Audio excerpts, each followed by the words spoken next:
बिस्मिल्लाहिर्रहमानिर्रहीम। Dear students, अस्सलाम वालेकुम। स्टूडेंट्स, हमारा chapter number 1 fundamentals of chemistry, उसका टॉपिक आज हमने डिस्कस करना है मॉलिक्यूलर मैस। आज हम मॉलिक्यूलर मैस के बारे में पढ़ेंगे। सबसे पहले हम मॉलिक्यूलर मैस को डिफ़ाइन करते हैं। The sum of atomic masses of all the atoms present in one molecule of a molecular substance is called molecular mass। एक मॉलिक्यूल में मौजूद तमाम एटमों के एटॉमिक मैसेस का मजमूआ इस मॉलिक्यूल का मॉलिक्यूलर मैस कहलाता है। तो स्टूडेंट्स, हमने मॉलिक्यूलर मैस को डिफ़ाइन किया है कि एक मॉलिक्यूल में जितने भी एटम्स मौजूद हैं, यानी कि all the atoms present in one molecule, एक मॉलिक्यूल में जितने भी एटम्स मौजूद हैं उन एटमों के एटॉमिक मैसेस का सम कहलाता है मॉलिक्यूलर मैस। जैसे कि हमारे पास फ़र्ज़ कर लें H2O में 2 हाइड्रोजन एटम हैं और एक ऑक्सीजन एटम है। तो 2 हाइड्रोजन एटमों और एक ऑक्सीजन एटम का जो सम होगा, एटॉमिक मैस का सम, वो कहलाएगा मॉलिक्यूलर मैस। नेक्स्ट हम एग्जांपल्स देख लेते हैं। For example, molecular mass of chlorine is 71 AMU। AMU यहाँ पे एटॉमिक मैस यूनिट है। आपको पता है कि जो रिलेटिव एटॉमिक मैस है उसको हम मेजर करते हैं AMU यानी कि एटॉमिक मैस यूनिट में। तो ये जो मॉलिक्यूलर मैस है ये भी रिलेटिव एटॉमिक मैस ही है, इस वजह से इसको हम AMU में मेजर करेंगे। तो कह रहा है कि क्लोरीन का जो मॉलिक्यूलर मैस है वो है 71 AMU। चूँकि क्लोरीन के एक एटम का जो एटॉमिक मैस होता है वो है 35.5 AMU। तो क्लोरीन के मॉलिक्यूल में चूँकि क्लोरीन के एटम्स हैं, इस वजह से जब 2 क्लोरीन के एटम्स के एटॉमिक मैस का हम सम लेंगे, यानी कि 35.5 को हम ऐड करेंगे 35.5 में, तो हमारे पास आ जाएगा 71 AMU। तो क्लोरीन के मॉलिक्यूल का जो मॉलिक्यूलर मैस है वो कितना होगा? 71 AMU।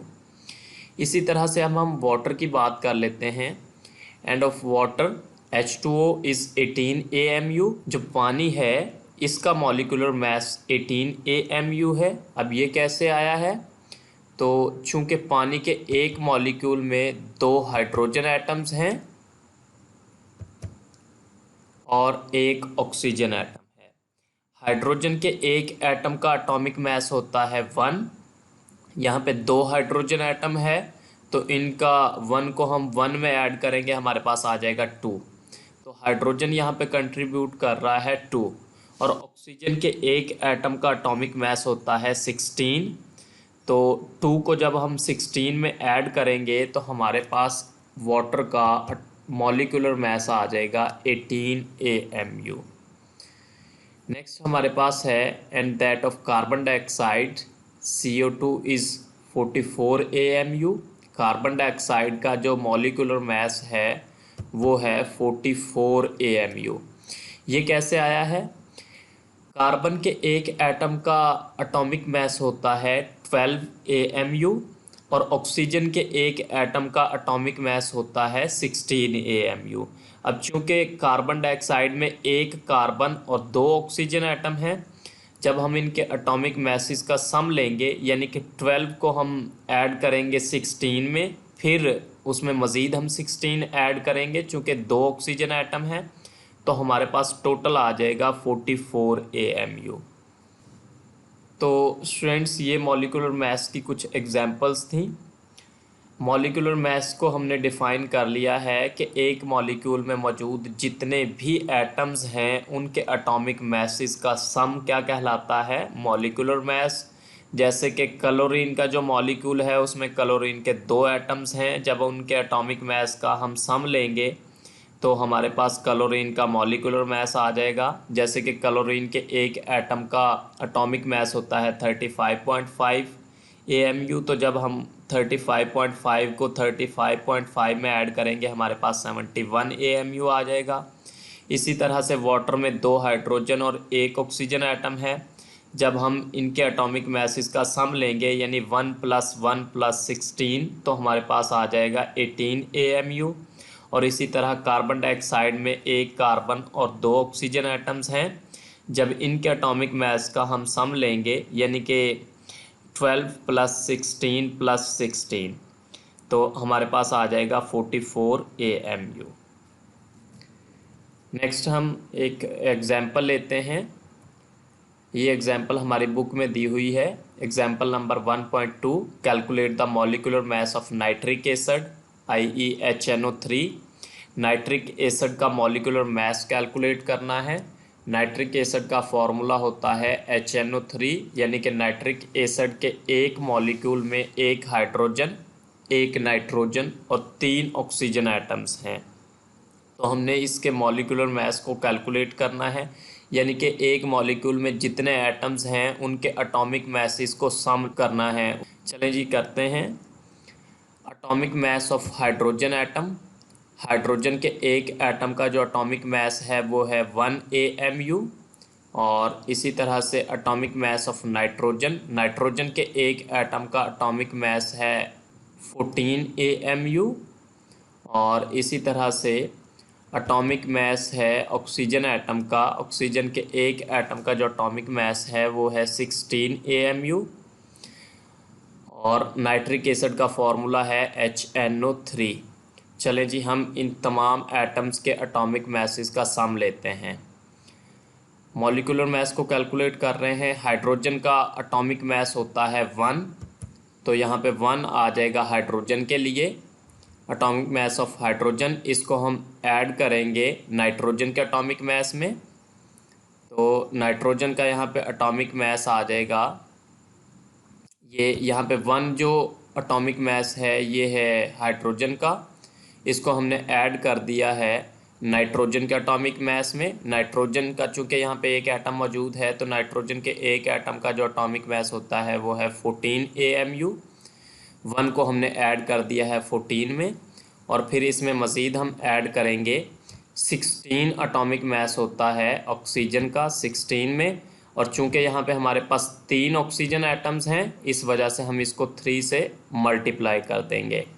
तो जब हम 16 को 3 से मल्टीप्लाई करेंगे हमारे पास आ जाएगा 48।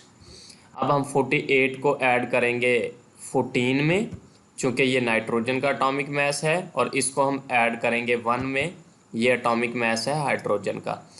जब हम इन तमाम एटॉमिक मासेस को ऐड करेंगे तो हमारे पास टोटल आ जाएगा 63 AMU।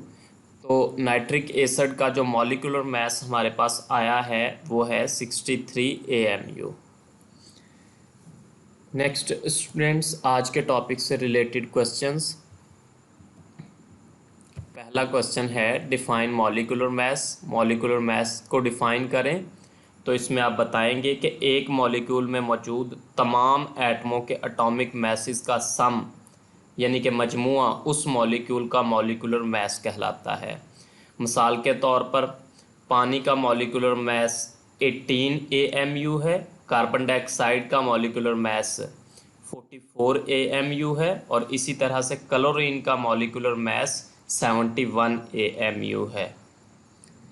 नेक्स्ट है what is the molecular mass of HNO3, यानी कि नाइट्रिक एसिड का मॉलिक्यूलर मास क्या है। तो ये हमने कैलकुलेट किया है। जो एग्जांपल हमने 1.2 किया है उसमें हमने नाइट्रिक एसिड के मॉलिक्यूलर मास को कैलकुलेट किया है।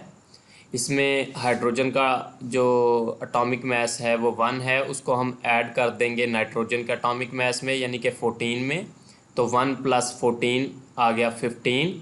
और इसी तरह ऑक्सीजन का एटॉमिक मास होता है 16, और चूंकि यहाँ पे 3 ऑक्सीजन एटम है इस वजह से 16 को हम मल्टीप्लाई कर देंगे 3 से, तो हमारे पास आ जाएगा 48। 48 को हम ऐड करेंगे 15 में, तो हमारे पास टोटल आ जाएगा 63 AMU।